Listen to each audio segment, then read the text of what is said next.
तो दोस्तों, उम्मीद है कि बांकेलाल की शरारतें आप सबको अच्छे लग रही होंगी, पसंद आ रहे होंगे और धूम मचा रहे होंगे। तो आइए बांकेलाल की एक और शरारत का मजा लेते हैं और हम भी एक शरारत करते हैं। तो आज के बांकेलाल के कॉमिक्स का नाम है बांकेलाल और 40 चोर। बांकेलाल की जन्म की कहानी तो आप लोग कई वीडियो में जान ही चुके हैं और इसके ऊपर एक पूरी वीडियो ही है, जो कि पहला वीडियो बांकेलाल। बांकेलाल का जन्म शिव के आशीर्वाद से हुआ था। बचपन में उसकी एक शरारत से क्रोधित होकर शिव ने उसे साफ दे दिया था, बांके जब किसी को हानि पहुंचाने के लिए कोई शरारत करेगा तो उस व्यक्ति को हानि के बजाय बहुत लाभ होगा और उसका थोड़ा सा लाभ इसे भी मिलेगा। और इसी के कारण बांकेलाल जब भी किसी का कुछ बुरा सोचता था या उसके कुछ अनित करने का सोचता था, उसका भला होता था और साथ में कुछ फायदा बांकेलाल को भी हो जाता था। अपनी शरारतों के कारण शिव के हिसाब से बांकेलाल विशालगढ़ के राजा विक्रम सिंह के महल में पहुंचकर ठाठ से रहने लगा। बांकेलाल इतना कुछ पा लेने के बाद भी शरारत करके दूसरों को हानि पहुंचाने से बाज नहीं आता था। राजा विक्रम सिंह ने उसे बहुत सम्मान दिया था, लेकिन वह राज सिंहासन पर अधिकार करने की योजना बना रहा था। अभी आपने पिछले एपिसोड में भी देखा कैसे वो राज सिंहासन हथियारने की सोच रहा था, लेकिन उसकी मनोकामना पूर्ण नहीं हुई, क्योंकि भगवान शिव का श्राप है उसे, जो जब भी वो किसी का बुरा चाहेगा उसका भला ही होगा। उन्हीं दिनों की बात है,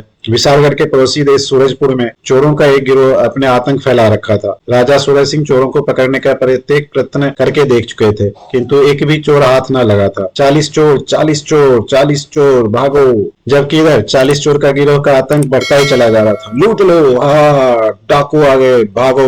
और उधर सूरजपुर में एक दिन, ओह, लगता है ये चोर कभी पकड़े न जा सकेंगे और हमारी निर्दोष प्रजा पर अत्याचार होते रहेंगे। सहसा राजकुमारी चंद्रमुखी ने गंभीर होकर कहा, पिताश्री, अगर आप मेरी राज माने तो वे दुर्दांत चोर कुछ ही दिनों में पकड़े जा सकते हैं। वो कैसे राजकुमारी चंद्रमुखी? हमारे पड़ोसी देश विशालगढ़ में आजकल बांकेलाल के नाम की बहुत धूम है। बांकेलाल, बांकेलाल, सब चौंक गए। ओह, बांकेलाल, उसके चर्चे तो हमने भी सुन रखे हैं। महाराज, राजकुमारी जी उचित फरमा रही हैं। हमें उन चोरों का सफाया करने के लिए बांकेलाल जी की मदद लेनी चाहिए। विशालगढ़ के राजा विक्रम सिंह हमारे गहरे मित्र हैं, वे बांकेलाल को हमारी मदद के लिए अवश्य भेजेंगे। सूरजपुर से एक दूत तुरंत विशालगढ़ आ पहुंचा और महाराज विक्रम सिंह को हमारी और हमारी पुत्री राजकुमारी चंद्रमुखी का प्रणाम। सूरजपुर संकट में है, बांकेलाल की मदद की आवश्यकता है। अगर वे 40 चोर, ओह, सूरजपुर संकट में और देश सवेरे यह संकट विशालगढ़ पे भी मंडरा सकता है। महाराज सोच में पड़ गए। बांकेलाल, तुमने यह पत्र सुन लिया होगा, हम तुम्हारा विचार जानना चाहते हैं। महाराज बांकेलाल से पूछ रहे। उफ, एक और मुसीबत। जबकि बांकेलाल सोच रहा है एक और मुसीबत गले पड़ गई। बांकेलाल, हम तुम्हारी स्वीकृति चाहते हैं। अब आप कहें तो भला मैं कैसे इनकार कर सकता हूँ महाराज? नसीब देना ही होगा। जबकि मन में कुछ और सोच रहा है बांकेलाल। महाराज, पड़ोसी देश होने के नाते हमें मदद था, उनका ये निवेदन स्वीकार करना ही चाहिए था। बांकेलाल जी उनकी मदद के लिए तैयार हो गए हैं, यह बहुत खुशी की बात है। महामंत्री जी, आप बांकेलाल को तुरंत प्रस्थान की तैयारी करवा दें। जो आ गया महाराज। दूसरे दिन बांकेलाल ने सूरजपुर जाने के लिए महाराज और महामंत्री से विदा ली। अच्छा महाराज, अब उन 40 चोरों की मृत्यु के खबर के साथ ही आपसे भेंट करूंगा। क्या बात है, बांकेलाल सीधा उनकी मृत्यु की कामना करने लग गया है। शीघ्र ही बांकेलाल विशालगढ़ की सरहद पार कर गया। आह, कितना मनमोहक दृश्य है। इस झरने के पास ही भोजन का आनंद लिया जाए।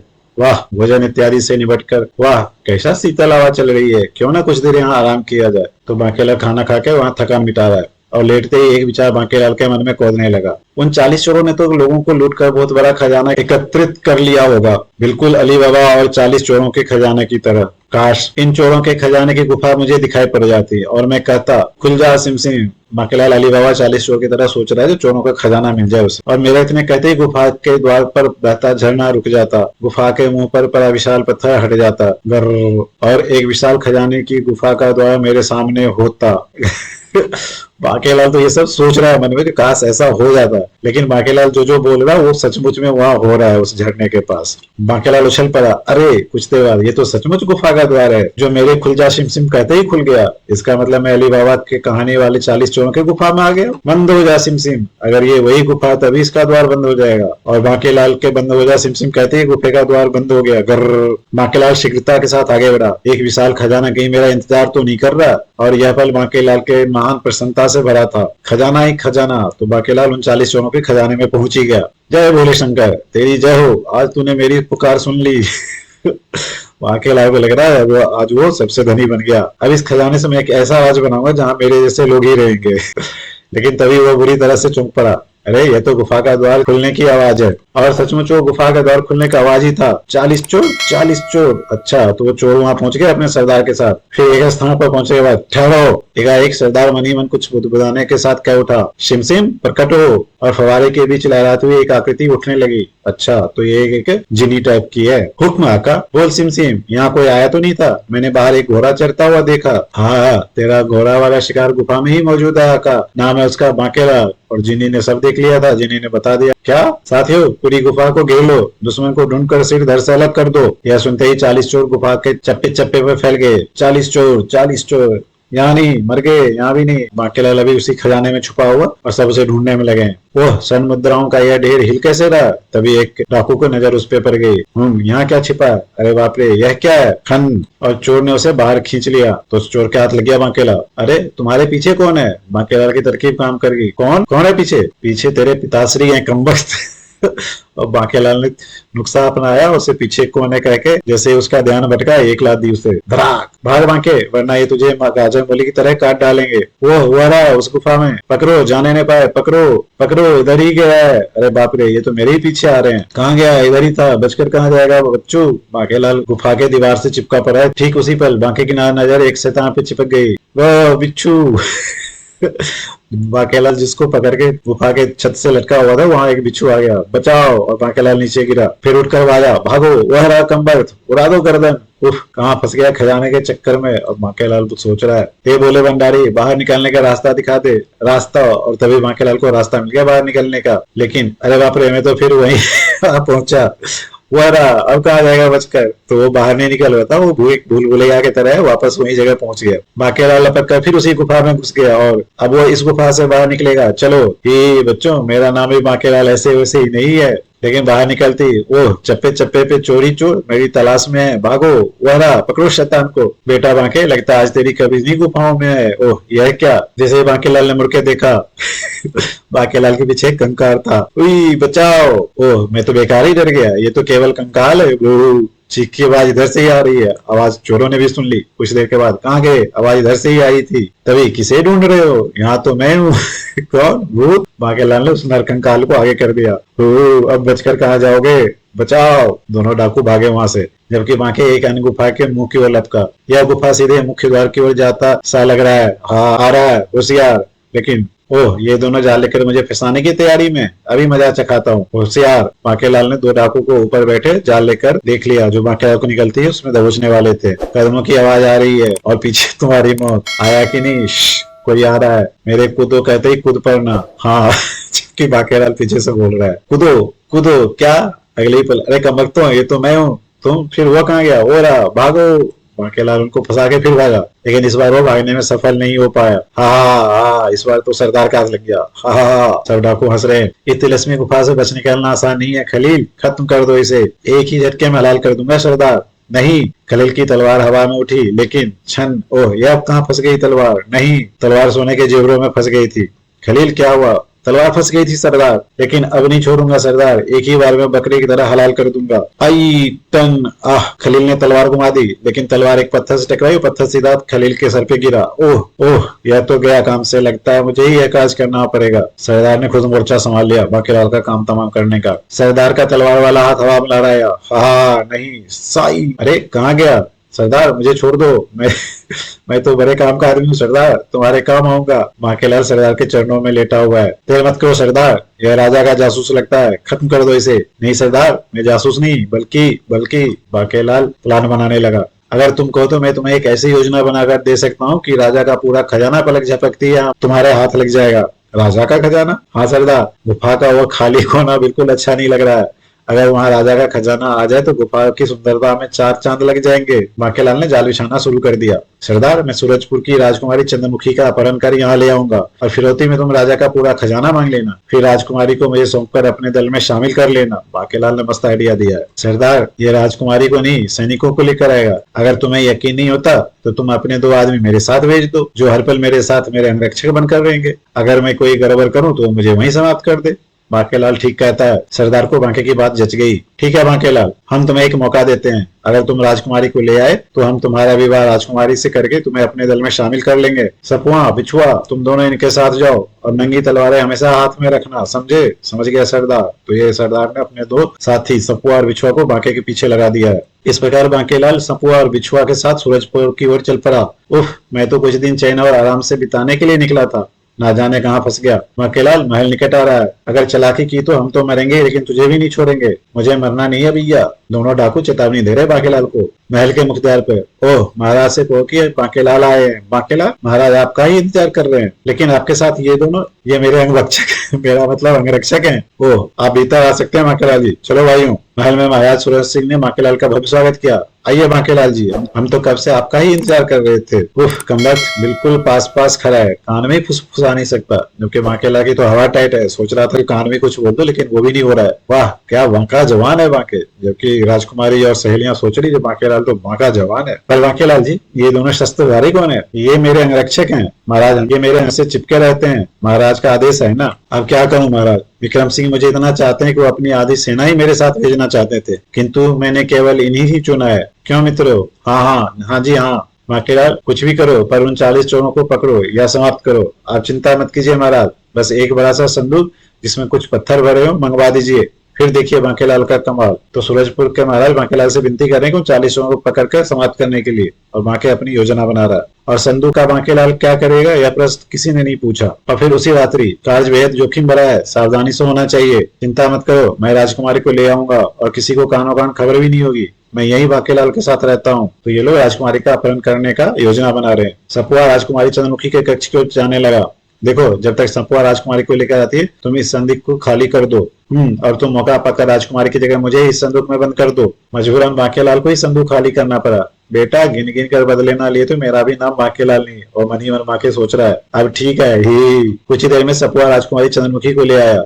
राजकुमारी बेहोश है, इसे तुरंत संदूक में डालो, जल्दी करो, अगर किसी ने देख लिया तो तुम्हारे साथ मैं भी मारा जाऊंगा। और फिर बांकेलाल जी, आप आधी रात के इस वक्त, और इस संदूक में क्या है? दरबार, क्या तुम्हें महाराज का आदेश प्राप्त नहीं हुआ कि मुझसे कैसे भी प्रश्न ना किए जाए? क्षमा करिए बांकेलाल जी, भूल हो गई, आप जा सकते हैं। चलो। तो बांकेलाल राजकुमारी का अपहरण करके निकल लिया वहां से। कुछ ही देर पहुंचते, सुनो, यहाँ से तुम दोनों लौट जाओ, मैं जो राजकुमारी के कक्ष में फिरौती की चिट्ठी पहुंचा दूंगा और फिर शीघ्र ही सारे खजाने के साथ सिमसिम गुफा पहुंच जाऊंगा। ठीक है, लेकिन अगर कोई चालाकी की तो हम राजकुमारी को जान से मार डालेंगे और इसी खाली संदूक में उसकी लाश महल में भेज देंगे, और इसके बाद तुम भी नहीं बचे होगे। अगले दिन महल में हंगामा मच गया। महाराज, राजकुमारी जी गायब हैं। क्या? जी हाँ महाराज, उन 40 चोरों के गिरोह ने उनका अपहरण कर लिया, और यह फिरौती की चिट्ठी। पत्र पढ़ते ही सूरज सिंह के होश उड़ गए।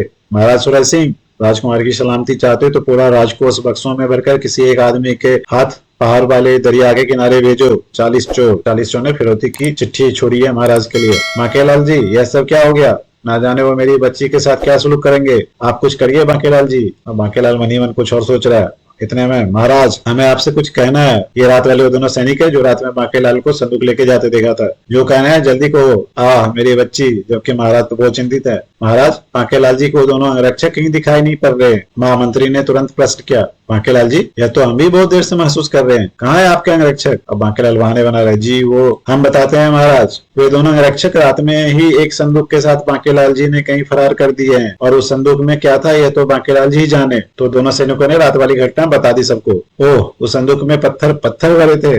महाराज, मुझे लगता है उस संदूक में ही राजकुमारी जी का अपहरण किया गया है। क्या?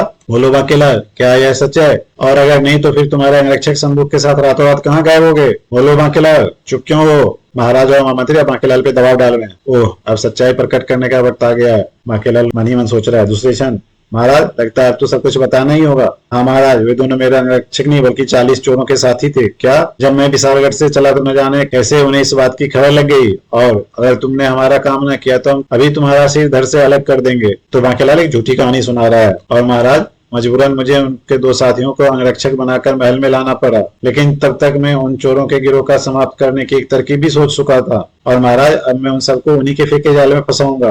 वो कैसे?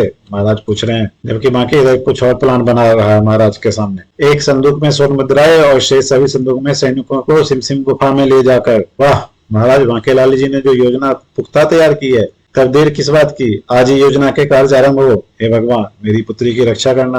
और महाराज मन ही मन सोच रहे हैं। योजना पे अमल शुरू हो गया। वाह, अब आएगा मजा, 40 सैनिकों के भेद में सिमसिम गुफा पहुंचते ही खोल दूंगा। जबकि बाकेलाल धोखेबाजी के पूरे मूड में है। प्रसन्न होकर सरदार अवश्य मुझे अपने दल में शामिल कर लेगा और फिर सैनिकों का भेद खुलने के बाद राजकुमारी को छोड़ने के लिए सरदार फिरौती की खजाना भी मांग लेगा और एक दिन सरदार का टिटुआ दबाकर मैं खुद सरदार बन जाऊंगा और पूरे खजाने का मालिक भी। वाह, लगता है इस बार मेरा स्वप्न पूरा होकर ही रहेगा। अब तो बांकेलाल सीधा सरदार बनने की सोच रहा है। खुल जा सिमसिम, और बांकेलाल ने दरवाजा खोला। अंदर पहुंचते ही सबने बांकेलाल को घेर लिया। कहो बांकेलाल, ले आए खजाना? हाँ सरदार, बक्से खोलकर देख लो। राजकुमारी चौंक रही है। बांकेलाल? एक डाकू ने बक्सा खोलकर देखा। सरदार, बक्सों में खजाना ही है। वाह, सभी बक्से नीचे उतार लिए गए। हा हा हा, अब इन बक्सों की हकीकत बता दूं। सरदार, इन बक्सों में खजाना, हाँ हम जानते हैं बांकेलाल, और तुम हमारे अड्डे का राज जान चुके हो, इसलिए हम तुम्हें जीवित नहीं छोड़ सकते। अब जबकि सरदार पूरा पलट चुका है और राजकुमारी चौंक पड़ी। नहीं, जबकि सब हंस रहे हैं। हाँ, और इस खूबसूरत छमिया से हम विवाह करेंगे। हाँ, शैतान मत छू हमें। राजकुमारी क्रोधित हो रही है। हाँ, उड़ा दो बांकेलाल की गर्दन। ओह, ये तो चक्कर उल्टा ही हो गया। अब बांकेलाल को समझ में आ रहा है, लेकिन अभी बाजी मेरे हाथ में है। दूसरे ही पल बांकेलाल ने एक सीटी मारी। बांकेलाल के संकेत मिलते ही संदूक में बंद सैनिक बाहर निकल आए। मारो मारो, एक भी बचने ना पाए। धोखा, मुकाबला करो। राजकुमारी जी घबराइए नहीं, अब ये चोर हमारा कुछ नहीं बिगाड़ सकेंगे। बांकेलाल राजकुमारी को बचाने में लग गया, जबकि इधर महासंग्राम सा छिड़ गया। सैनिक डाकुओं पे टूट पड़े। मारो मारो, हाय मरा। बांकेलाल, अब तू मेरे हाथों से नहीं बचेगा। ओह नहीं। सरदार तलवार लेके बांके की ओर लपका। बांकेलाल झुक के बच गया और सरदार की तलवार एक दूसरे डाकू को लगा। खचाक, बचा।